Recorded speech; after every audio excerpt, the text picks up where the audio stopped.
If you're logging on, welcome to Metron. Those of us who could get through the blocked off streets have somehow made it. Y'all are the remnant. Y'all the ones that that made it through. I can't believe I'm amazed that we made it here at all, because every street we tried to get through was blocked off because of the parade starting. But I'm glad you made it here this morning.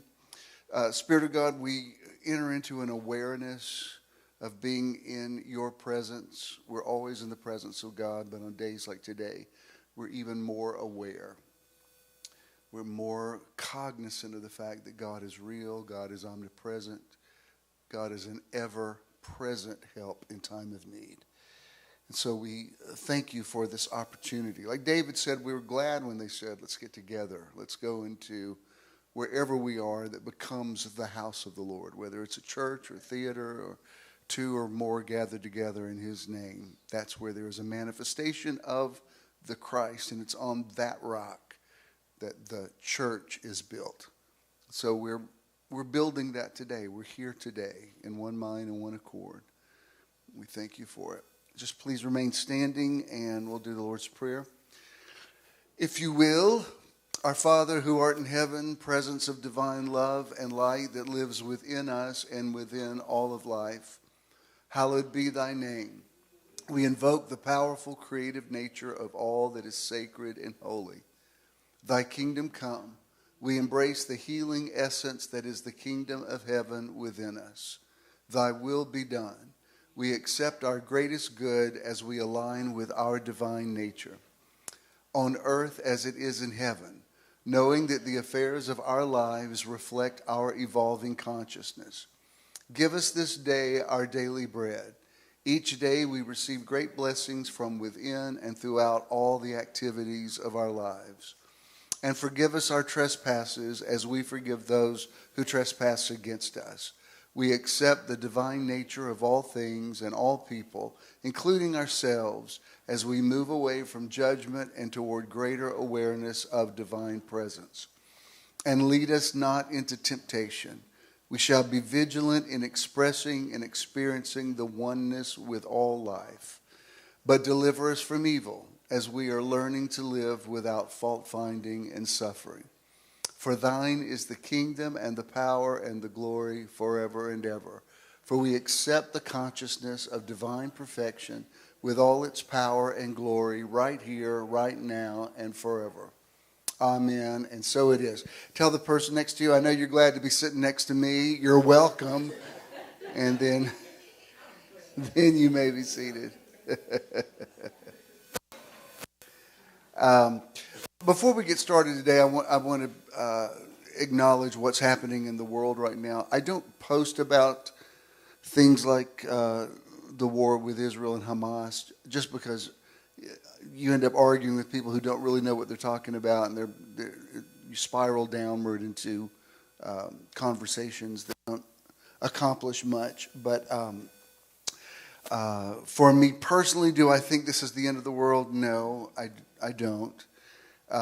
Do I love Israel? Yes. I don't think the Israel that was established in 1948 is necessarily the Israel of Scripture, but for the people who believe that, I don't want to argue with them. The Palestinians have a valid point. In no way excuses the horrific what's happened in the last few days. Horrible. I mean, the stuff they've done is worse than what the Nazis did. I mean, it's horrible. And of course, Israel has to defend itself. I saw an interview with this woman I thought was interesting. She's Israeli, but she's lived in the United States for most of her life. Great job in Silicon Valley and raised her family here. And she went to Israel when all this started. And the person who was interviewing her said, "Are you trying to get out?" She says, "No, we have to protect Israel. If we don't protect Israel, we don't exist anymore." And she said, I could hardly get a flight. There were so many people flying there. She said, we have to. She said, I don't even think about whether my life's in danger. She took her kids and everything. And I thought, wow, that's really interesting. When you're there and you hear the Palestinians' viewpoint, it's like I told you last week, it's nearly like an impossible situation. because I understand both sides, and so I can only, do we pray for the peace of Jerusalem? Yeah, I pray for the peace of the world, of course, and some of the stuff that I see people posted, I think, man, people are so unlearned in how they perceive things and what they think about the Bible. And one thing I've learned, whatever people believe about the Bible, if they're not open to the Holy Spirit and to revelation, you're just wasting your time. It's like arguing with someone in dementia. They just double down on there. So that's why I just post happy pictures. Yesterday, we went to, we were eating, it's like this Mexican restaurant that we like. It's a rooftop. We usually just go sit at the bar and order food because it's quicker. But I walked out on the open area where people were sitting because I knew it was time for the eclipse. So I walked out. I said, did we miss the eclipse? And nobody out there even knew what I was talking about. I said, it's supposed to, I just Googled it. It's supposed to happen right about now. So I went back in, started eating, and in a minute this guy walked in and he said, hey, sir, you just missed it. He said, we started looking for it. And so I walked out there. I snapped the picture, and it just happened. And I said, what did it look like? And she said, it looked like Cookie Monster bit a big chunk out of the sun. I said, I wish y'all had come in. I mean, I just missed it. But anyway, of course, they're all blind now because they were staring directly into it. But I thought, wow, it's interesting. This not cataclysmic, but this major thing is going on, and people are sitting right out here in the sun, have no awareness of it at all. But anyway, of course we pray for peace, and of course it's horrible, and that's one thing we can agree with. Even my mom and I agree on that. Like, yeah, it's horrible what's happening. I definitely agree with you on that. So we'll see what happens next. I mean, it's for those of us who are news junkies. It's like the news this weekend is completely different than it was a little over a week ago. I mean, it's just completely different scenario. So, I mean, I could post stuff about it, but I'm not sure what that accomplishes. So, not that anybody asked what my official position was, but sometimes people will ask, is this, some of the things people ask me sometimes, I think, have you ever listened to anything that I've ever taught? But what makes me feel better about it is I've talked to other ministers who have said the exact same thing. Like there's some people who have listened to me for years, and then they'll ask me something, and you think, are you comprehending anything that I'm saying? But anyway, God save Israel, God save Palestine. For what it's worth, we send peace to peaceful vibrations to the Middle East, and we pray for peace. We pray in the Ukraine. We pray for Did you know in recorded history there's only been 4 years that they can find that the world has been without war? There's been war going on nonstop since recorded history. So anyway, well, now that I brought the room down, let me give you some announcements. Next week, we have Johnny Almanza is coming back. It was about a year ago that I discovered him busking on the street. That means, when you play for money. He's a good guy, and we're going to believe he's going to get here in time that we can get him set up. Last time he was here, the floor was too slick for his cello. So I think we've got that. Charles says we have that remedied. So he'll be here next week, and I hope some more people. If you're watching at home, I know a bunch of you texted me this morning and told me you couldn't be here, but I'm hoping we can have a better crowd next week. And he's a real sweet guy, and I love the cello, man. I really felt like that was a God connection, and I'm still working on the one that I told you about, the young man who I'm pretty sure is homeless, who is a trumpeter, and we still haven't quite figured out how to work that out, but that's still on my radar screen, and I still hear him around. Sometimes he doesn't remember me, but anyway, That's next week. Now, 2 weeks from today, we will not be here. We'll be in LJ for Meditation Weekend number 20. I drove up there this week and scouted out a place, found I may look for even another place, but there's a park right there in downtown LJ. The LJ, it's right on the LJ River, and there's plenty of parking, and there's bathrooms right there. It kind of met all the criteria. The leaves weren't really changing yet, but we've still got a few days, so I'm expecting a little more color. If you're planning on going and you see East LJ, it's basically the same thing. I don't know why they're called two different towns, but it's all like the hotel we're staying in is East LJ, but it's all right there. And I'm staying at that place because this Comfort Inn where we're staying has a meeting room, and so sometimes on these early morning meetings in the fall, they're a little nippy. So I like to have an indoor place to fall back on. I'm believing the outdoor will work for Saturday night, the 28th, and then Sunday morning, the 29th. We'll probably be indoors, but if not, we can go back to the park. But I'm hoping to see many of you there. Also, November 12th, my cousin, Pastor LaDonna Diaz, will be here with us, and we're going to do an In the Now thing. So I'm hoping for a good turnout for that as well, and she's really looking forward to it, and I am too. She's really more like my sister than my cousin. Her dad is my mom's twin brother, and so we're very close, and we're not just close blood-wise, we're really on the same page theologically, and we're in the same flow together. So that should be very interesting. All right? I think what we'll do, BJ, if it's okay, I think we'll just go ahead and get right into the teaching part, if that's okay with everybody.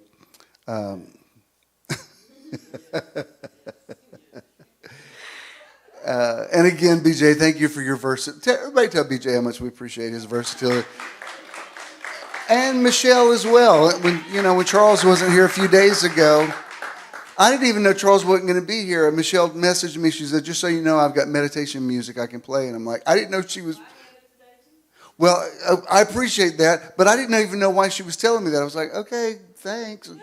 When I got here, I said, where's Charles? She said, he's not here. That's why I was telling you. I said, oh, it takes a few times. My mom needed her. She was having TV problems, so we got her a TV yesterday. Went and installed it, and it was a whole thing. And so this morning, I told her, I said, we probably won't be there tonight. I'll probably bring you dinner Monday night. So she kept texting me this morning. If she's watching, she knows it's true. She says, don't forget, looking forward to you being here tonight. Jared went up to see his mom. He'll be back. I said, well, like I told you, it's not going to be tonight. It's going to be tomorrow night. We were just there yesterday. And she said, well, if you come tonight, she said, you have to tell me something 7 times. Hey, before I said, okay, got it. And she said, but if you do come, I'd really like you to get salmon tacos. And I said, okay, I will. But again, definitely tomorrow night. Okay? So sometimes we have to tell people things again. Like when Michelle tells me she has music. I'm like, that's great, Michelle. Good for you. No, I'm trying to help you. Okay, got it. And we might, who knows, Michelle, keep it handy. We might use it before it's over. All right? We're ready for the podcast part. We'll go ahead and get started on that. Are we ready, Beej?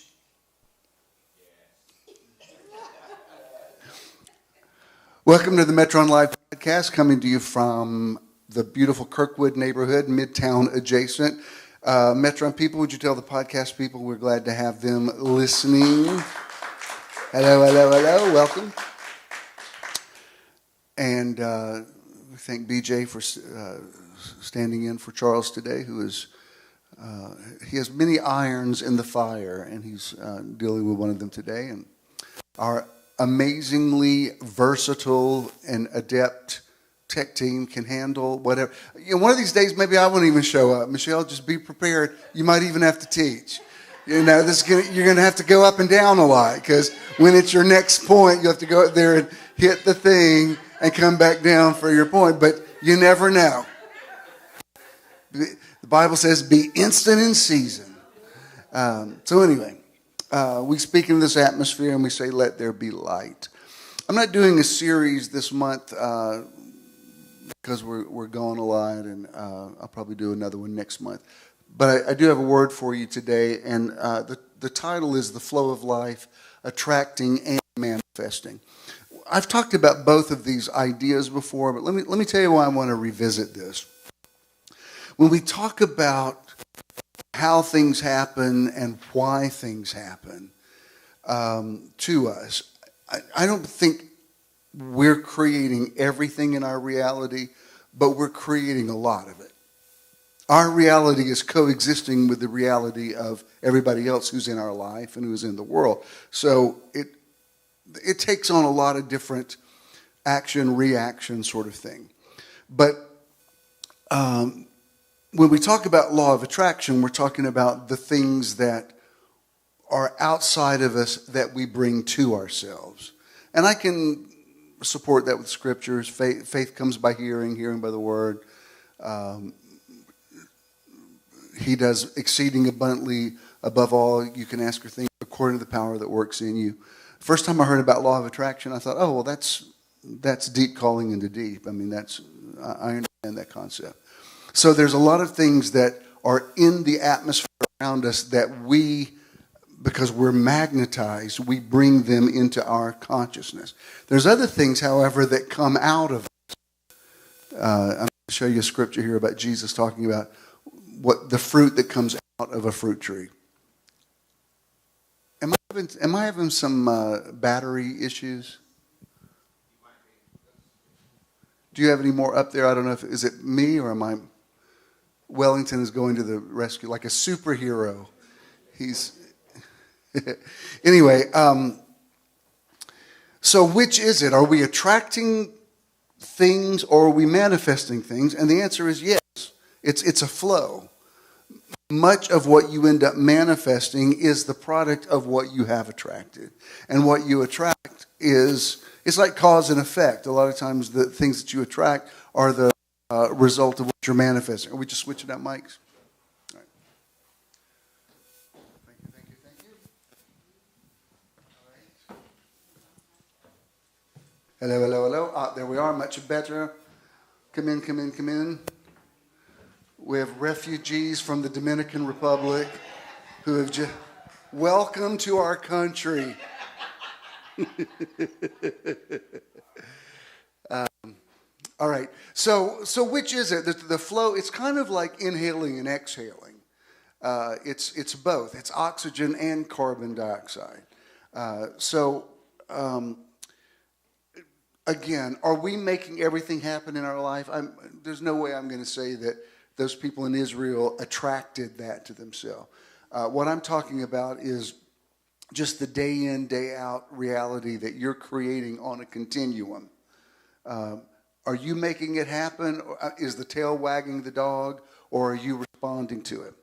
And the flow it's like there's something coming into your field all the time, and there's something going out all the time. Jesus, he didn't really use the term spiritual law, but he talked a lot about, blessed are the merciful, for they shall obtain mercy, or forgive and you'll be forgiven, or give and the same measure you give, it'll be measured back to you. So he talked about all of these sort of systems that are at work all the time, and sometimes you don't even realize that they're working for or against you. Judge not, lest you be judged. In other words, there's some things that it's like, it's kind of like, if you've ever done this before, where you're really watching your money and you're being very careful about, what your balance is, and then you forget there's some other payment that's on auto draft, and you think you've done so good, like I really watched it, and you wake up the next morning, you're like, what? How could I possibly be overdrawn? And it's something that was already in the system. And that's kind of the way spiritual laws work. They're things that you've already set into motion that they've taken on a life of their own. And that's why we have to continually, like recently there was some fraud on my debit card, so I had to get a new one. And it actually, once in a while, it actually turns out to be a blessing to have to get a new one, because I end up downloading all these apps that I only use one time and I don't like them, but I forget. And it's just $5 or $10.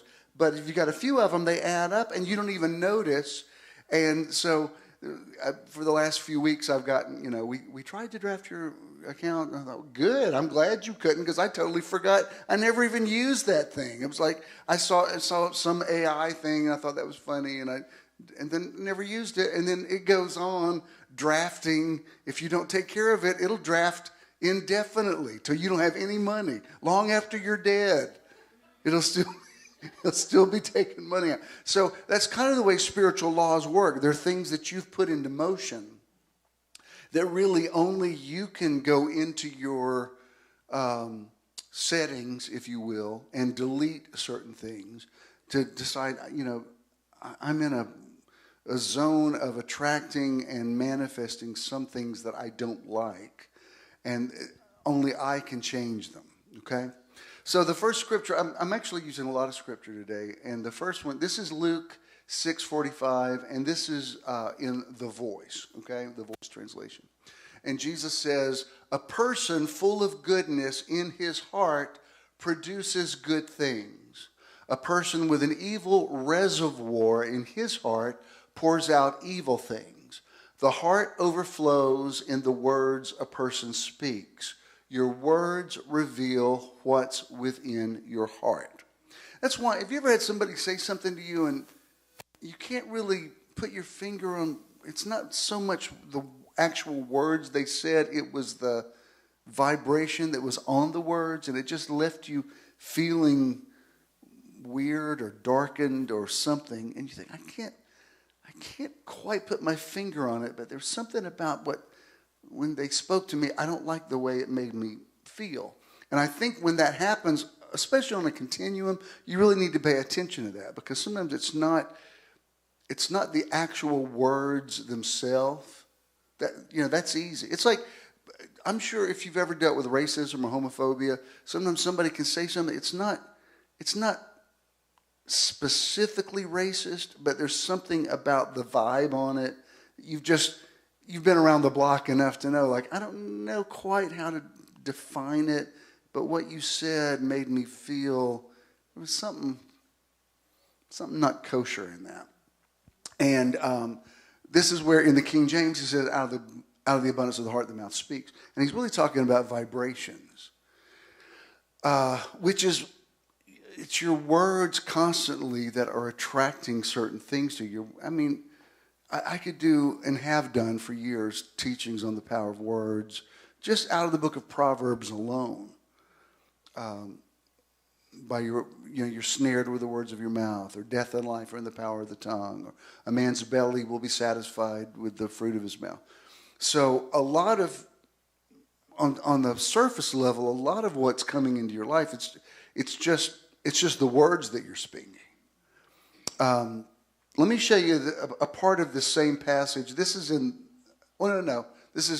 it's Jesus saying the same thing, but this is Matthew's version of it instead of Luke's version.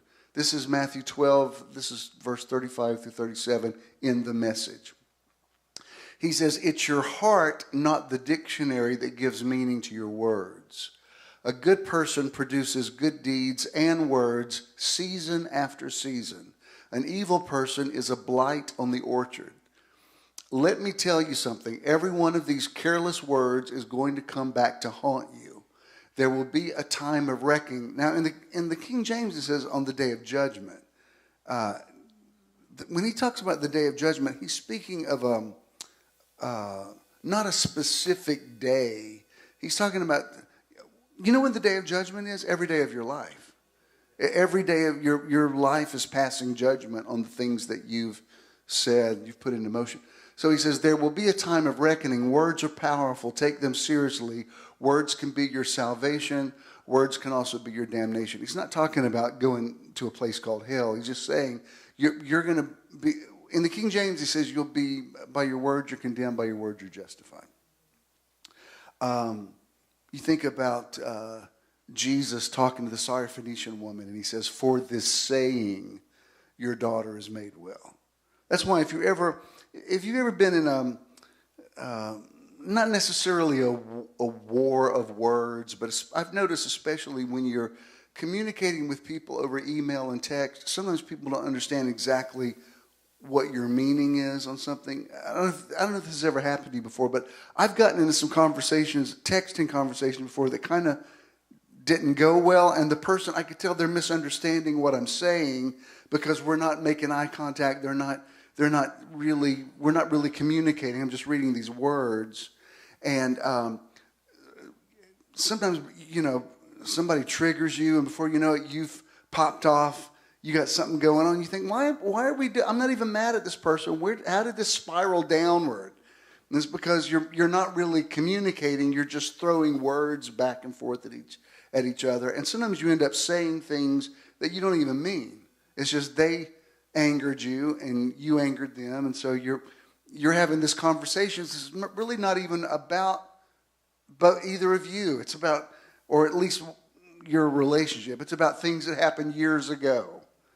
You ever had somebody say something to you and you think, this really reminds me of something very negative that happened, and it might have nothing to do with what's currently happening. What's that got to do with attracting and manifesting? Well, he's talking about the fruit of your life really being the words that you speak. And let me show you. This is this is verse 36 out of the Amplified Classic. And he says, but I tell you, on the day of judgment, men will have to give account for every idle, I'm going to come back to that word idle, inoperative, non-working word that they speak. Now, when I was growing up, the idea of idle words meant not necessarily cussing. Like, I didn't know any cussers. But I was raised in a household where I wasn't allowed to say golly or gee or gosh, because that was considered taking the Lord's name in vain. It was a euphemism for... and then when you understand how swearing works, there's all kind of sort of benign swearing that people do. When somebody says Jiminy Cricket, they're really saying Jesus Christ. I mean, there's so many things. But really, an idle word, what is idleness? Idleness is when something's idle, it's not working. It's not producing anything. It's just there. And he says, if all of your words are idle, they're like empty calories. It's just stuff that you're verbalizing. You're not really saying anything. This is, I've said this before, but this is, most of y'all know me well enough by now to know that you know how to sort of interpret this. But over the years, because I've spent my entire life, I've made a living holding a microphone and talking. So I'm, so somebody shows up and listens to what I say. And so I'm very aware of words, but it also, like, haven't you ever noticed, like, right after I teach and you want to talk to me, I don't have a lot to say? It's because I've been talking for an hour. I've already said my words. This is why it's like, if you ever say, I'd like to go out with you after a service, it's not the best time to go out with me. The people who eat with me regularly can tell you I'm usually just sitting there quietly or on my phone because I've already met my word quota of the day. And everybody else who's been sitting there silently has all this stuff they want to talk to me about, and I'm like, I already said my stuff. Like, I don't have any more words. And people who aren't discerning think you're being indifferent to them. Like, no, I love you. I just don't have anything else to say right now. I said all my stuff. I've got to refill the tank. I'm talked out. This is the best part of my personality. But you were so funny 30 minutes ago. I know. I was funny then, not now. Now I'm a bump on a log. And for people who don't understand that, they think, you're stuck up. No, I'm not stuck up. It's just I already said my stuff. You talk. And also, that's why, and I've said this to you before, but like when I go, like if I go to a place, like I'll get my hair cut at a Great Clips or one of those franchise places. And, I mean, they're fine. Once I sit down and say, hey, how you doing? What do you want? Just, I don't know, just take a little off here, whatever. I don't mind exchanging a few pleasantries. How's it going? How's the weather? Like that's just being nice. But if it's not a real conversation and somebody wants to keep asking me stuff, I've even noticed sometimes they've asked it so much they don't even realize they just asked it. Like some guy was coming here and he said, "Are you working today?" And I said, "Well, actually, I work every day. I'm self-employed." So he said, "Okay." So he says, "So are you working today?" And I'm like, "Still?" Self-employed. And I also understand, because when you say something regularly, it's idle words. You don't even mean, you're just saying it. When I was a waiter, when I was in college, sometimes I would go to somebody's table and I'd say, "Hi, I'm Jim. I'll be your server for the evening." And they would be like, "Yeah, we know. You already told us that." Just want to let you know, my name's still Jim. Still going to be your server. Just wanted to refresh your, because I think, did I really say that? Okay. Because you say it a lot. Or have you ever gotten one of these things where, "Hey, how you doing?" "Good, fine, how are you?" "I'm great, good, how are you?" And you keep lobbing it back and forth like, no, we're both good.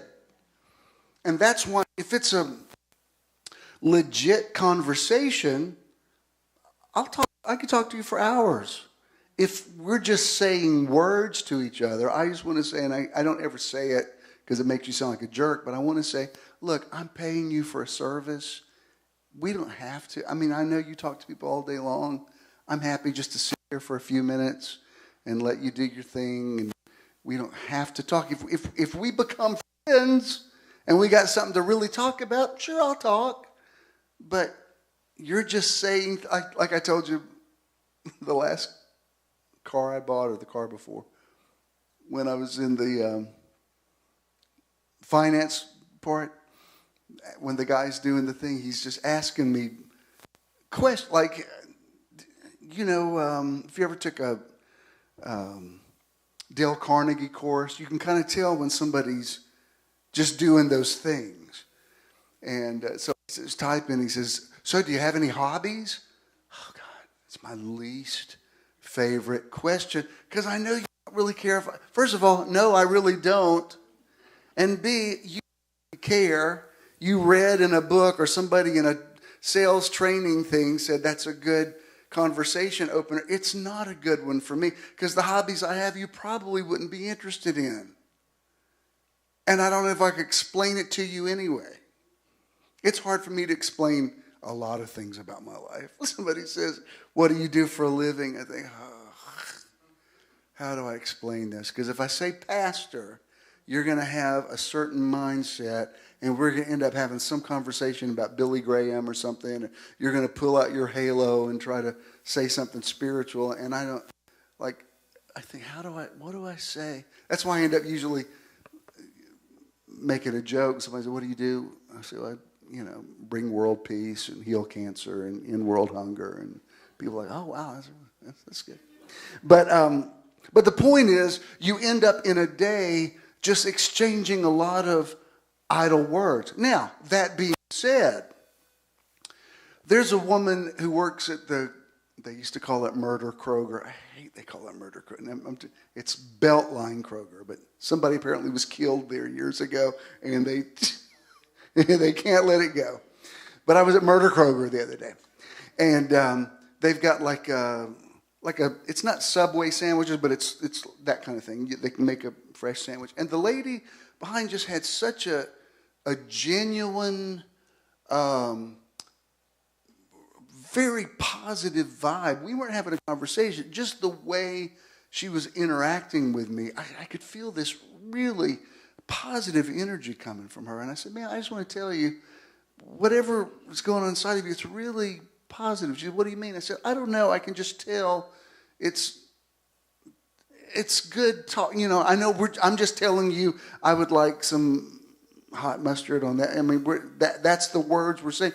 But there's energy behind it. And she said, well, I guess it's just Jesus. I said, well, it feels real. And I just want you to know there's something about that exchange. It felt real and genuine. And I picked up on her inner sweetness. And but by the same token, somebody can just be phoning it in. And you just want to say, look, you don't want to talk to me any more than I want to be talked to. I honor your space. God bless you. We don't have to chat. But on a deeper level, when he says idle words, he's saying your words are supposed to be working for you all the time. You're supposed to put stuff out there that even when you're asleep at night is working something out for you. And that's why I want to show you, I've referred to this a lot, but let me show you this just little exchange. You know, the centurion that came to Jesus, this is Matthew chapter 8, verses 9 through 12. You know, it's the one where Jesus says, I'll come heal your servant. And he says, it's not necessary you come under my roof, but speak a word only and my servant will be healed. So Jesus says, this is in the message, he says, the centurion says to Jesus, I'm a man who takes orders and gives orders. I tell one soldier, go, and he goes, and to another, come, and he comes. To my slave, do this, and he does it. Taken aback, Jesus said, I've yet to come across this kind of simple trust in Israel, the very people who are supposed to know all about God and how he works. This man is the vanguard of many outsiders who will soon be coming from all directions, streaming in from the east, pouring in from the west, sitting down at God's kingdom banquet alongside Abraham, Isaac, and Jacob. Then those who grew up in the faith but had no faith will find themselves out in the cold, outsiders to grace and wondering what happened. What's interesting is this man, he's a centurion. As I've told you before, he seemed to have had a relationship with this young man that was beyond just, you know, a professional relationship. He doesn't know, I mean, he's a Roman. He's a polytheist. He doesn't know anything about the scriptures or the Old Testament prophets. And yet he taps into something that it's the only time Jesus ever marveled at anybody's faith. He's marveling at people's unbelief all the time. But on this one, he says, that's the greatest faith I found in Israel, which his disciples were not really pleased about, because they're like, seriously? We left everything to follow you, and this guy, the gay idol worshiper, has got the greatest faith in Israel? And he says, no, it's because he understands words are things that are supposed to be working for you. This man understood this abstract concept. He says, I've got 100 men that work for me, and when I tell them, it's like, you know, those of you that came out of the military know the concept of an order. When somebody says that's an order, it's non-negotiable. It's like, oh, that's how the military works. If you're under orders of somebody, you do what you're ordered to do. So this man says, I've got 100 men that work for me, and I've got thousands of words that could work for me. Or he says, you've got thousands of words that can work for you. Tell one of your healing words to go heal my servant, and that healing word you can say that's an order. I mean, even as many times as I've taught this, I'm still blown away by it. This is just amazing. Because he says, once I commission one of my men to go do something for me, I don't micromanage them. I don't follow saying, how are you doing it? Are you, what's your time frame? He just says, no, I told you to do it. I trust that you're going to carry it out. So when he says, tell one of your words to heal my servant, your word, it won't negotiate. The word will accomplish. And Jesus was amazed by it. He says, that's amazing. And when he says there are people who are outside of Judaism who are going to get this concept, it's not, Jesus is not being anti-Semitic. I mean, Jesus is Jewish. But what he's saying is there are people who think they know how God works, and they really don't. I mean, have you ever met somebody that they wouldn't know a Bible verse if their life depended on it, but they help poor people and they're real loving and forgiving and positive, and then Christian Bible thumpers that are hateful and mean, and you think, what's wrong with this picture? My next door neighbor's drunk half the time, but man, something about him is really Christ-like. How does that work? And so what he's saying is just because somebody's been around spiritual things or scriptural things, it doesn't mean they know God. And what this man said, this man tapped into something about God that most people in Jesus' audience had no awareness of. This man said, I'm a man under authority. Your words are under your authority. In Proverbs, it says, where the word of a king is, there is authority. I mean, that's a very powerful concept, that if you think about something that you want to happen and you speak it out and you think of your word, like, I'm not going to let this word be idle. I'm going to put this word to work.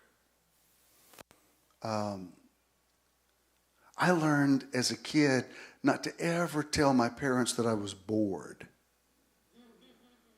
because their response was, I believe I can find you something to do.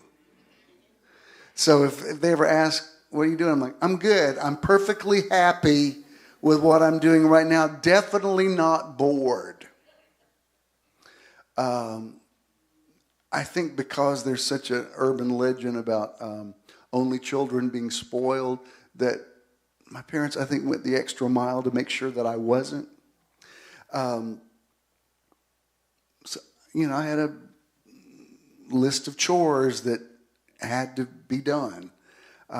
Never said I was bored, didn't have anything to do, because that list could easily be added to. There was always something that could be added to that list. Does that ring a bell with anybody? So, so idleness, now, I got to tell you, I love idleness now. You feel me? I know I've told you this before, but years ago, we were in the middle of the building program. And, well, I was in a building program for 30 years, actually, on some level. But, oh, my God, it was so stressful. And there was so much. It was just, when you build big buildings, you end up doing so much that's not at all what you signed up the ministry for. You're not ministering to people now. You're meeting with DOT, and it's something all the time. And we took the kids, I think we went to the Bahamas, and I remember I was floating in a pool, just like on a flotation device. And I remember floating, and I thought, I haven't had a thought like in half an hour. And it's the first time, because when I was in my environment, it was something, I didn't stop thinking when I was asleep. You know what I mean? It was like so much stress. I'd be asleep, waking up thinking, oh, I got to call so-and-so about, we need to get that. And there was just something about my mind is completely blank. And it felt wonderful. Now, I'm not encouraging laziness. What I am saying is sometimes it's okay to do nothing. Some of us, you were raised to feel guilty about that. Now it's one of the benefits of aging if you do it right. Because you know what sounds so good to me? Wayne and I were talking about earlier, because I love the gays, God bless them, may not make it to the parade today. You know what I mean? I've seen the parade. I love them. God bless them. I want you to be yourself. Wayne said the same thing. He said, I've been to plenty of them. I'm going to leave it to the young gays. I so get that. You know what I mean? This morning when I saw people walking in their costumes, I thought, y'all be you. Love you. Not sure. I have another jacket in the elevator this morning. A kid said, why do you have another jacket? I said, I can't imagine we're going to go to the parade today, but if we do, I'm going to take this off and put this jacket on. The way he looked at me, I thought, we ain't going. I think I knew the answer to that. Please do not tell the gay mafia, because we're not. It's just that I'm not even sure I'm going to dinner. I might order Uber Eats. But I'm there in spirit. I support you, whoever you are, whatever gender you are, whatever gender you're not. I support it all. Namaste. Go with God. God bless you. But especially on a day like today, I don't know.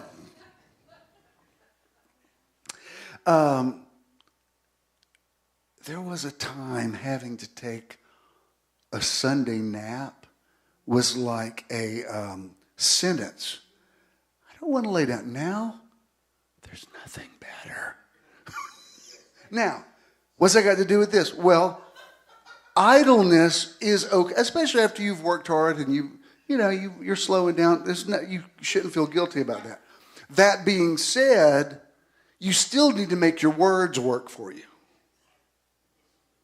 As a matter of fact, if you know how to make this work right, idle words, making sure your words are not idle becomes even more important.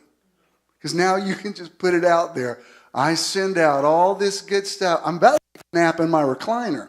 But while I'm asleep, all this good stuff is going out, for prosperity and blessing and healing.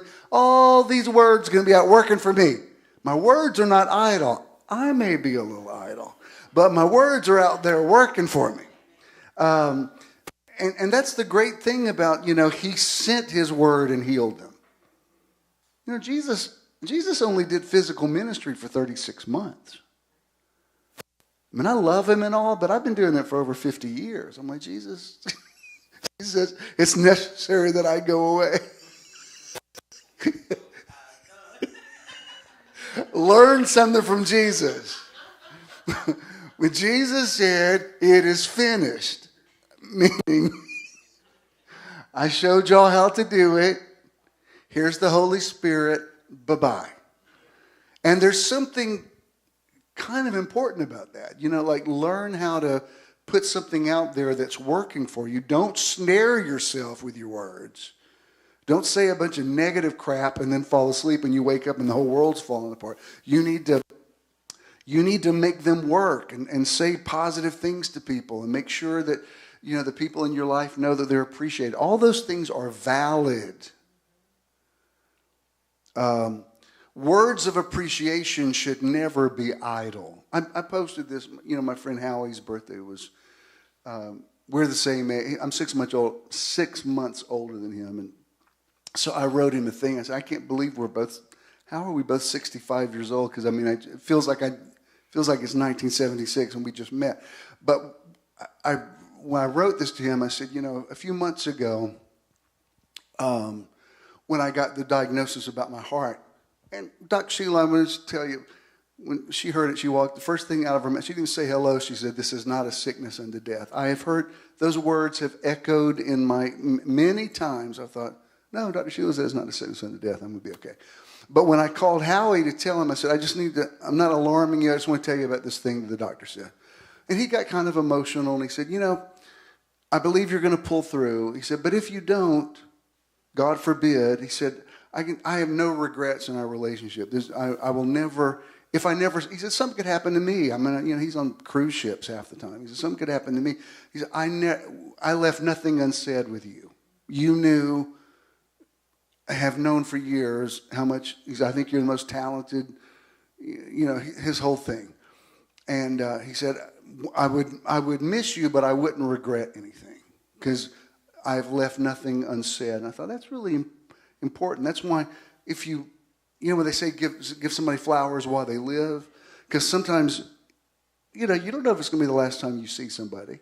And you don't want to think, oh, I wish I never got to tell them this. Don't wait. Tell them now. Now, having said that, it's okay to slow down a little bit because your words are out there working for The centurion says, I got 100 men that do my... He had delegated. That's why it was so unusual that he came in person to ask for help, because he says, I don't usually do this. I usually will send one. I got 100 men on my staff. I don't do stuff. I tell other people to do stuff. And if you can, look, if Jesus marveled at that principle, then there's something to it. There was a time, I remember when I was a kid, if somebody in the church was sick, if it was the middle of the night, I remember my dad would get up, he'd go there and pray for them. I don't live in that world now. The people in my world know I send the word, because my word's not going to, my physical presence isn't going to do any more than my word's doing. And sometimes it's appropriate to show up physically. But for the most part, it's just like, I got you, I'm believing for the best, So when he says you're going to have to give an account for every idle word, he's not talking about swearing and cussing. He's saying, if you're just filling up airspace with a bunch of empty stuff that doesn't produce anything.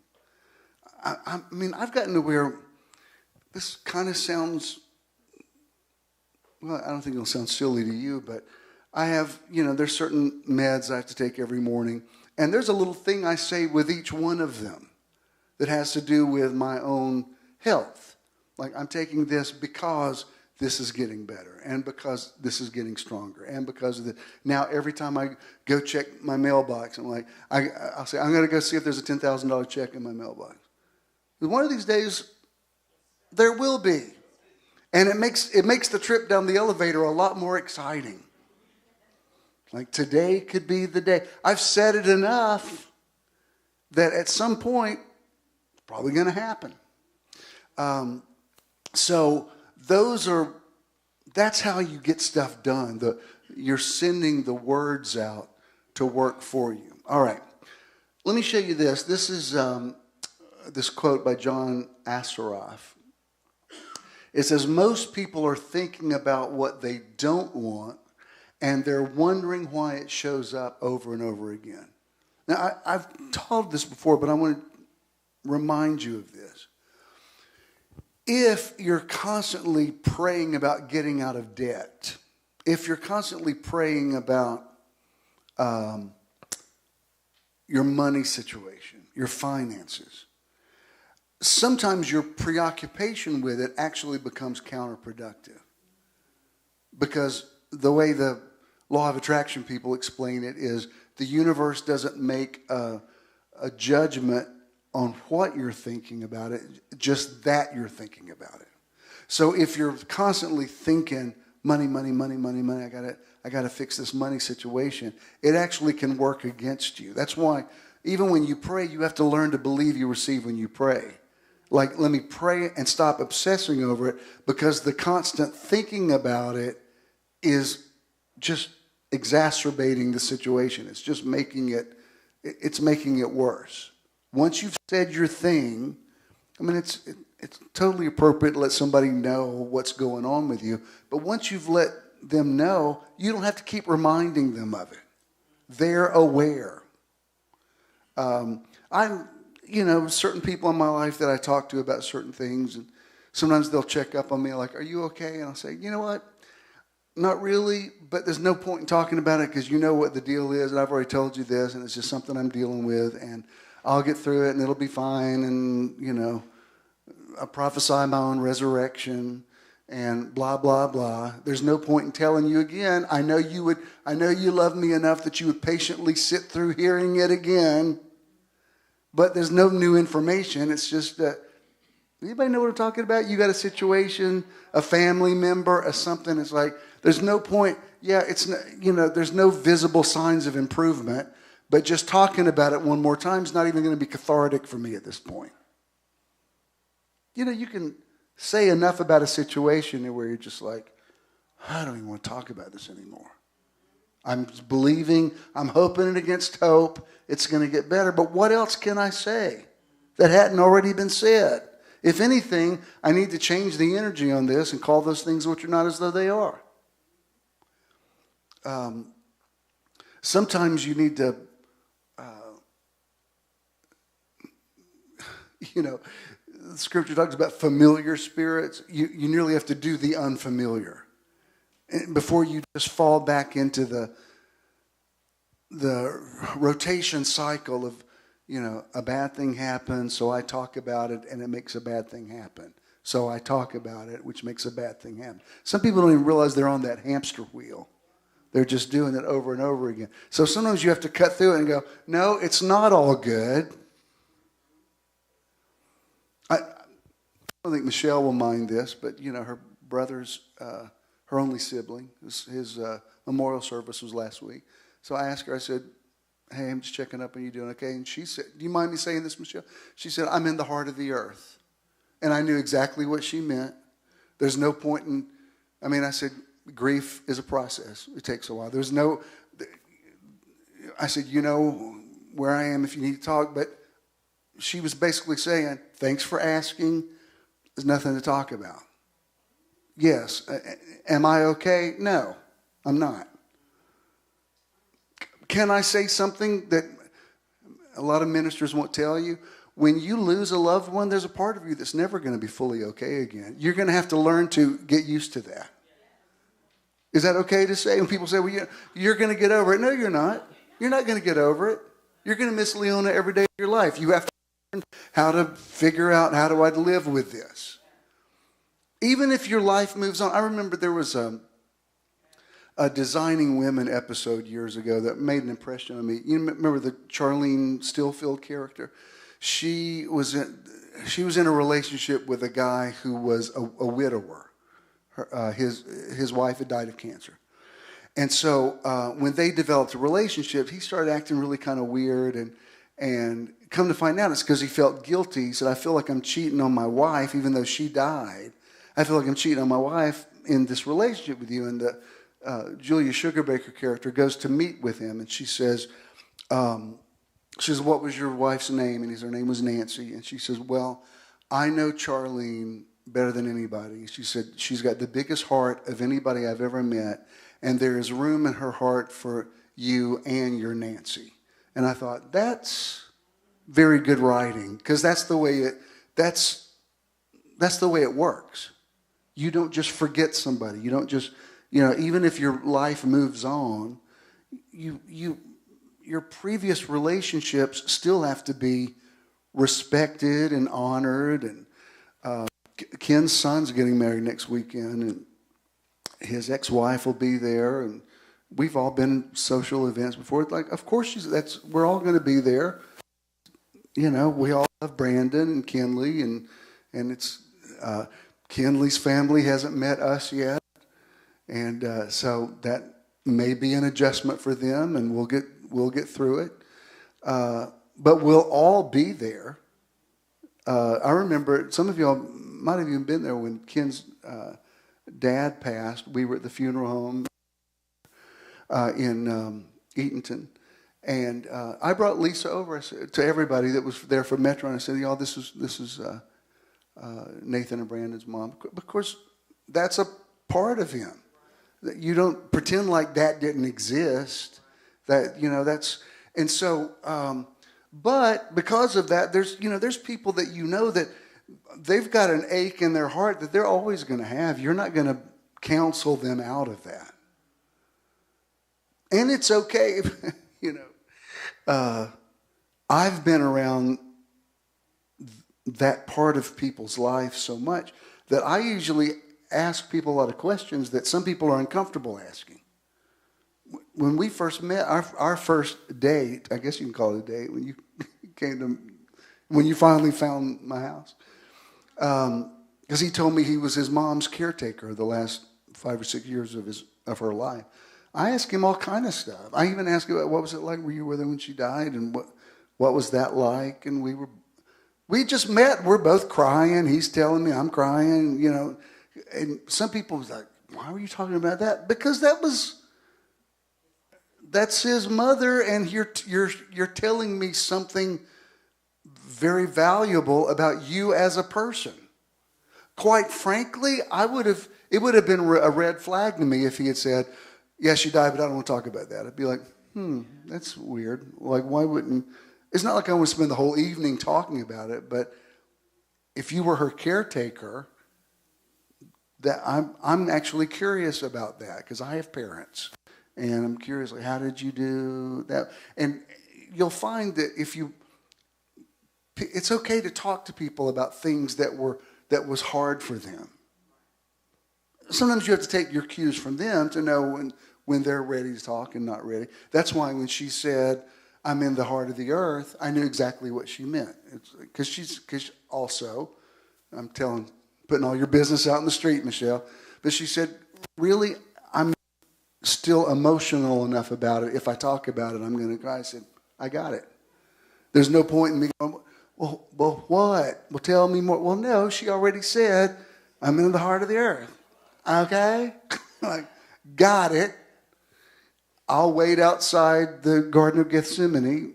Stay in as long as you need to. That's the appropriate way to communicate. Y'all, life's hard.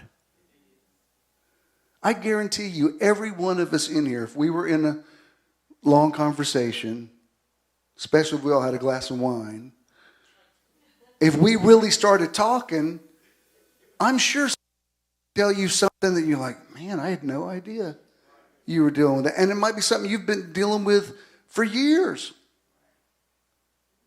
I've told you this before, but a girl I went to high school with, because when I was in high school, they didn't have middle school. We were sub-freshmen. So Nancy and I were friends from 8th grade I took her to the senior prom. We're still friends. We're friends on Facebook. And a few years ago, we went to a Decatur game, and we were sitting there. We were watching the football game and talking. And she said something about when her dad left. I said, what are you talking about? She said, well, when we were in 8th grade, one day my dad just completely disappeared, and we never saw him again, and he took everything. And she said, the hardest thing for me, because, he even took, like, my record player and all my records. Like, why would you, I'm like a little girl, why would you do it? It was traumatic. I said, are you kidding me? I said, I never knew this. How could I have sat by you in so many classes over the years? And she said, I was just too embarrassed to talk about it. I said, Nancy, I'm nearly crying now thinking about it. And I sat there and cried with her. I thought, oh my God. I thought, he took your for a little girl in 8th grade, her record players, everything. Why would you, what kind of monster were you to do that? Now she's gone on with her life, and I see that she lives in another state, and she's got grandkids now, whatever. But I thought, how could I have known you for 5 years? You never talked about that. She said, it was too humiliating. I never want to tell anybody. And I remember thinking, God, you're by people every day that are going through unbelievable stuff that you have no idea about. That's why if somebody doesn't respond to you the way that you think they should, don't judge them too harshly, because you have no idea what they're going through. If some couple gets a divorce and you're opinionated about it, you don't know what's going on behind closed doors. You have no idea what that couple may have dealt with. It's none of your business. You have no idea.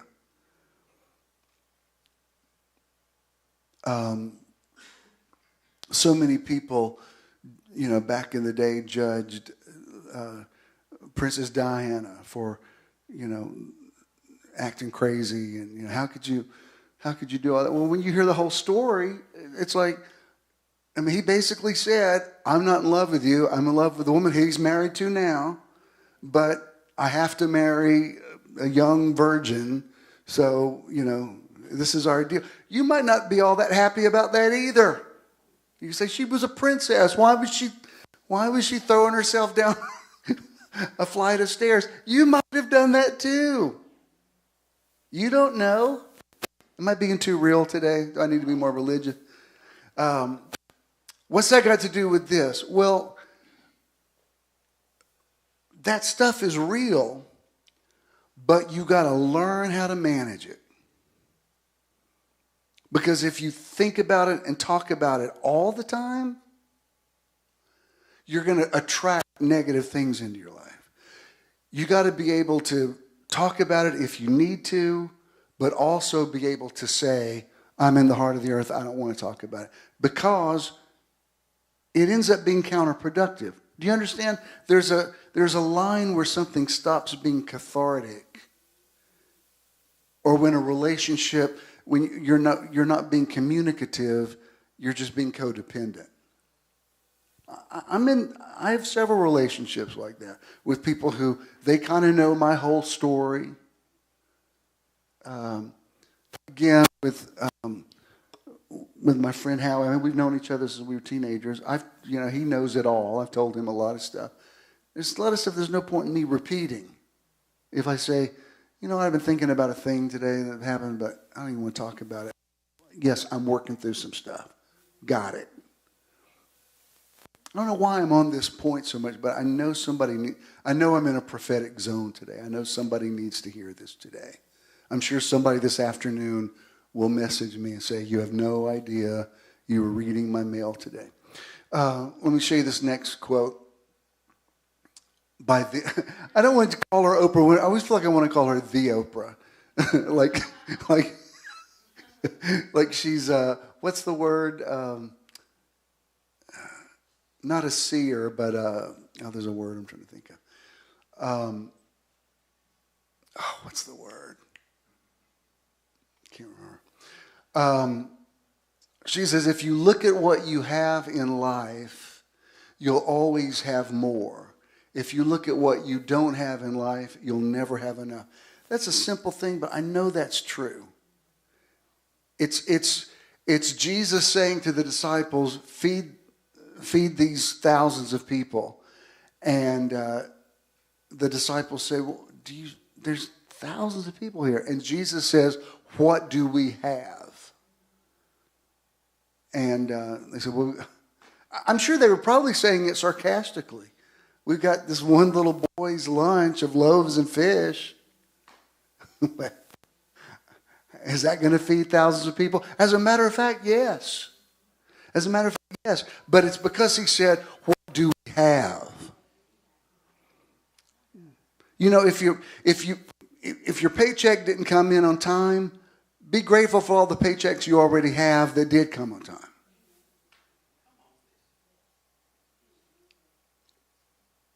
Because if you just obsess over where's that check, it's all the energy is going to be directed to that check and to your needing it and to your thinking, I'm going to be devastated financially if this check doesn't come in, which is not the truth.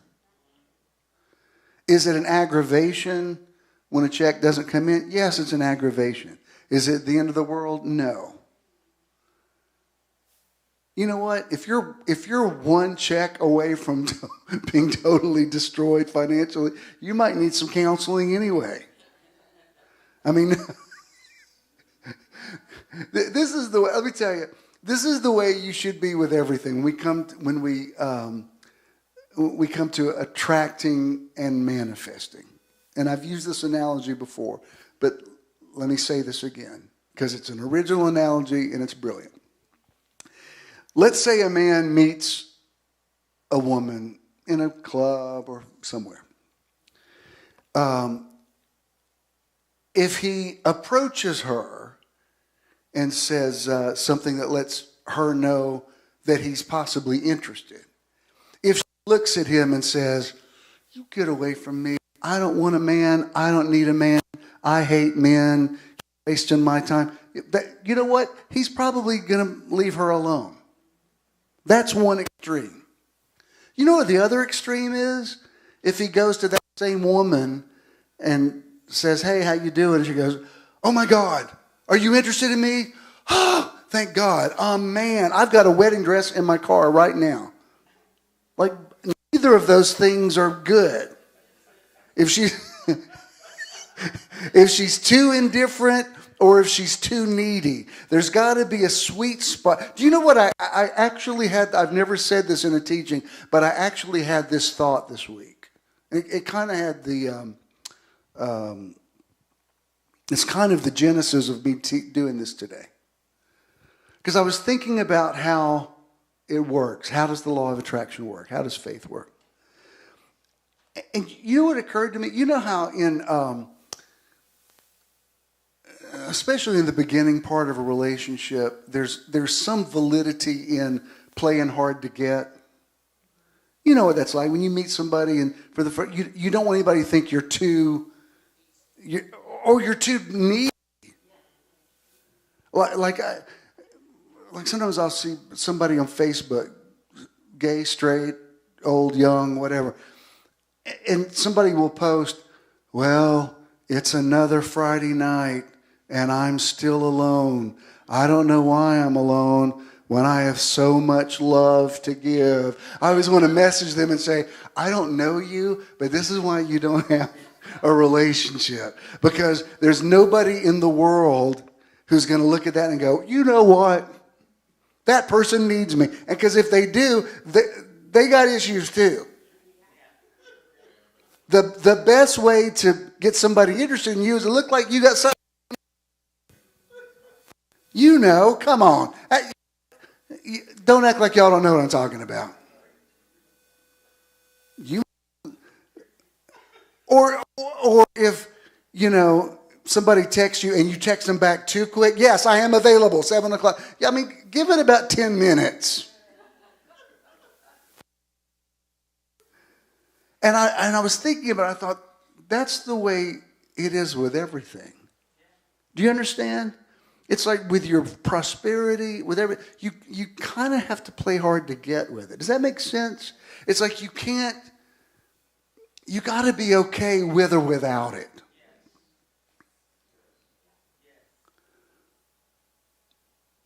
Even when you pray, don't be so desperate in your prayer. Sometimes desperation works, but a little bit of that goes a long way. Save that desperation for when you're really in a bad situation.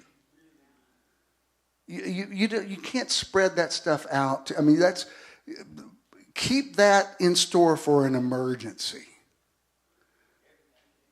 Everything's not a crisis. And if you stay in crisis mode, then even when you're praying about crises, you're attracting and manifesting crisis.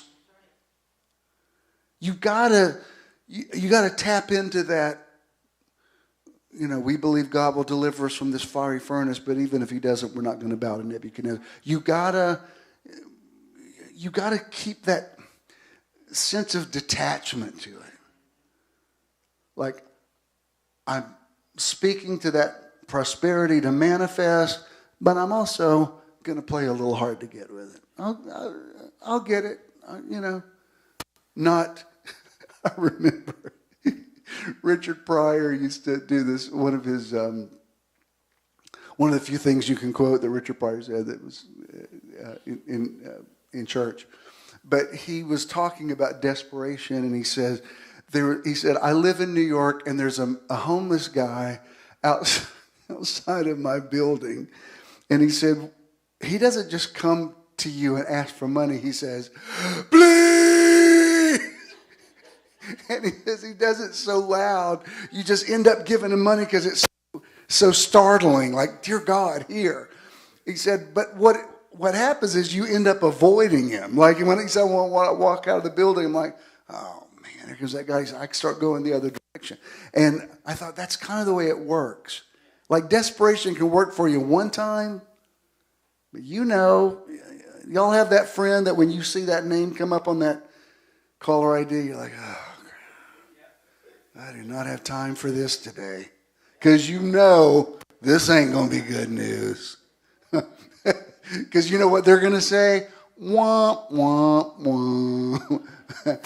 You say, Bishop, I thought you got to be there for people. Yeah, but people people dealing with their own stuff.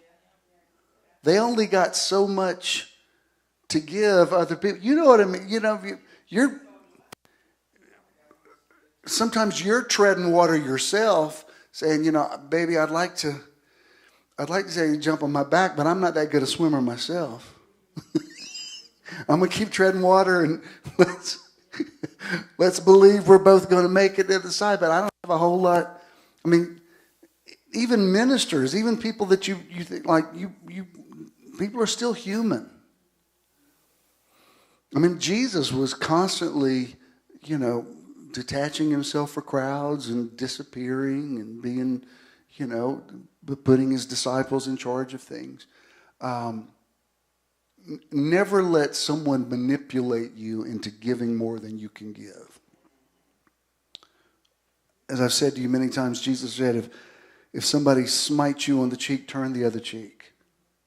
He didn't say, hand them a baseball bat and say, have at it. Just go ahead and beat my brains out. No, no, I turn the other cheek. And he said, if they ask you to go the mile, go the second mile. He didn't say run a marathon for them. He said, just go the extra mile. All right. And then finally, this is an anonymous quote, but I like it.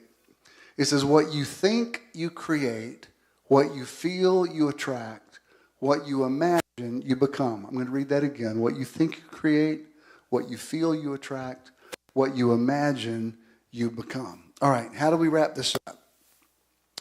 Be aware. Here's the bottom line. Be aware of what's coming in and be aware of what's going out. Because both things are creating your reality. Your reality is the sum total of everything you have absorbed. That's why you got to, filter some of the, I've, this week during the Israel-Hamas war, I don't even know how many hours of news I've watched. And I also know when I think, I've got to turn this off. I mean, I've been watching this. I can't go fix this. Be aware of it, but I'm going to have to detach from this a little bit because I'm starting to feel like I can't breathe. And you have to know when to cut it off. Because if you're constantly, bottom line is this, there's all kind of horrible stuff in the world that's going on all the time.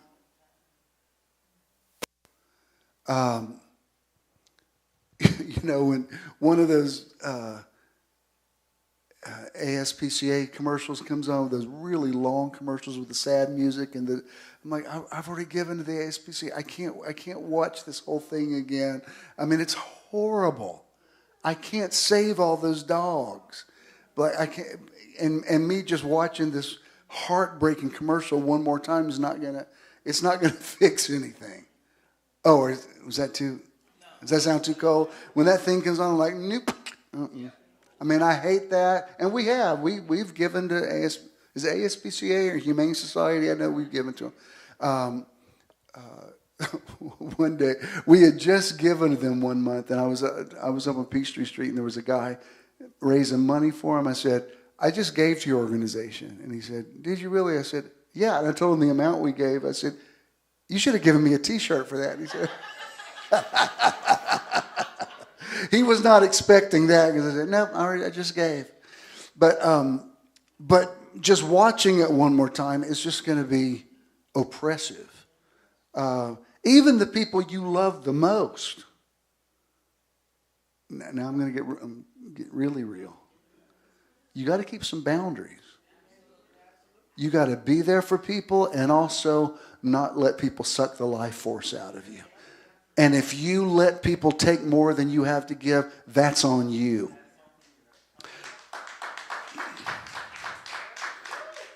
You can play the martyr all you want. You have to say, no, that's all we can do today.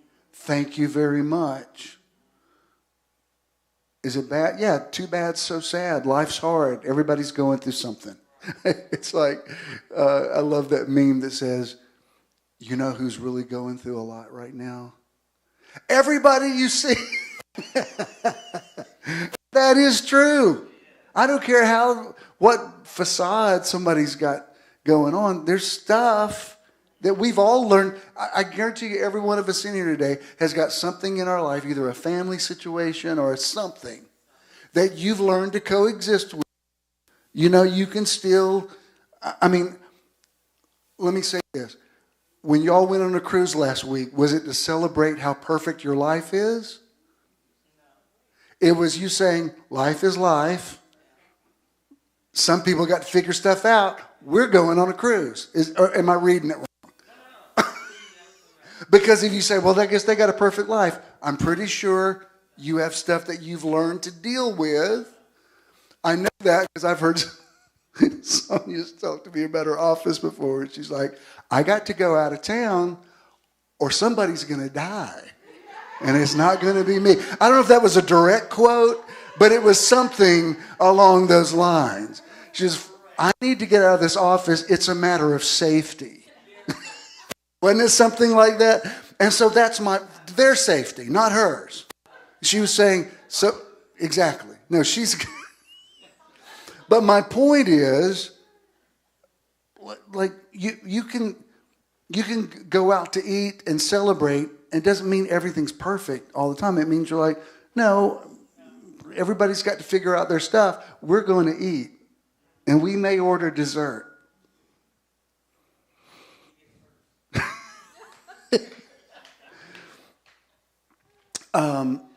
So you have to be aware of what's going on in the world. You have to respect that other people are dealing with stuff that you might not have the relationship with them to talk about it. But you also need to be aware that people are going through things, and if they don't react to you the way that you would like for them to, you can't take it personally. It may not be about you at all. I listen to a lot of podcasts that talk about backstories of, like, I'm always interested in, like, how did they make that movie? Why did they make that movie? Or if it was a TV show that I like, I'm always interested in what the inner workings of something. And sometimes I'll be so surprised at what something that I've seen before. I'll hear their viewpoint on it, and I think, that's how you, like, I would have never picked that up. Like somebody would be saying, oh my God, I was so nervous and I couldn't remember my lines and I thought that wasn't funny. And I'm like, that was a classic. What are you talking about? But that's not the way they perceived it. And so you have to respect that. But that being said, you also have to be a steward over your own reality. And there's only so much bad news you can absorb in a day. Even from the people closest to you. I don't care how much you love them. When you feel somebody is oppressing your spirit, you're the one that has to take ownership of that. And you don't have to be mean about it, but you got to learn how to end a conversation. Or not have it. I mean, it's okay to say to somebody, I can't really talk right now because I'm not going to be able to give you what I think you need. And I just want you to know I'm aware you're going through some stuff and, whatever. But what a great thing texting is. Because you can acknowledge that you got it, you got the message, but you can't fix everything.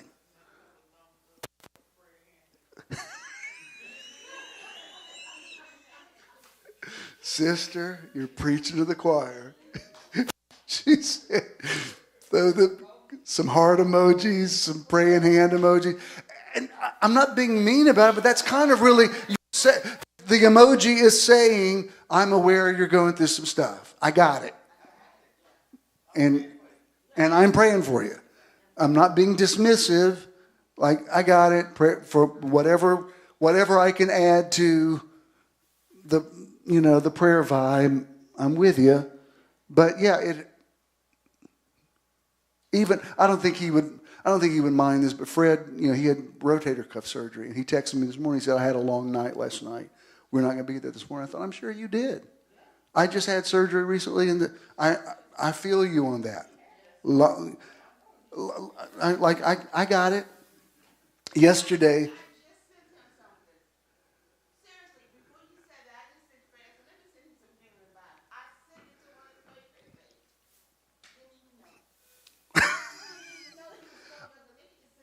But there's nothing to, I didn't need to call. What do you mean you had a long night? No, you just had surgery.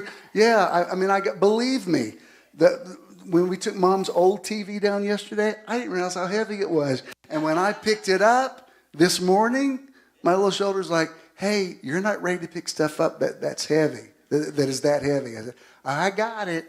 It's a reminder. Guess how I'm going to be reminded of that? Ow, that hurts. Yeah, okay. Got it. What was it again? Like, oh, yep, don't do that. Oh, okay. And that's on top of the Advil I took this, the Tylenol I took this morning. But there's nothing to talk about. It's like, yeah, probably won't be your last long night. When you see young parents with babies, yes, they're sleep deprived.